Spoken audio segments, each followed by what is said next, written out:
কবির দারোয়ান, কবির দারোয়ান, বাইরে বাইরন। কি ব্যাপার, এ দেরি করতেছেন কে? হ্যাঁ, আসেন।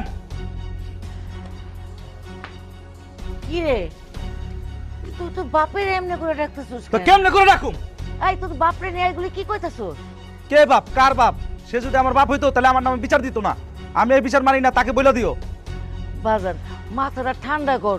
তুই তো তোর বাপের চিনস। তোর বাপে কোনো সময় জালিয়াতি পছন্দ করে না। তুই কেমন করে তোর বাপের কাছ থেকে জমিটা নিয়ে নিলি? ভালো করছি, এই জমি আমি দিব না। দেখি কবির দারোয়ান আমার কি করে। আমার সম্বন্ধে অনেক শক্তিশালী, তার সাথে ক্ষমতায় পারবে না। ও বাজান, তুই এগুলা কি কইতাছস? তোর কি মাথা নষ্ট হয়ে গেছে? বাপরে নিয়ে কেউ এমন করে কথা কয়? ও, তুমি আব্বার সাথে যুক্ত হইছো যে আমি জালিয়াতি করছি না? আমি যদি তার সন্তান হইতাম, সে আমার বিরুদ্ধে বিচার ডাকতে পারতো না, তার আমি জেল খাটামু। কথাটা মনে রাখবেন কবির দারোয়ানের বউ। আরে বাজান শোন, মাথা গরম করিস না। আরে শোন না,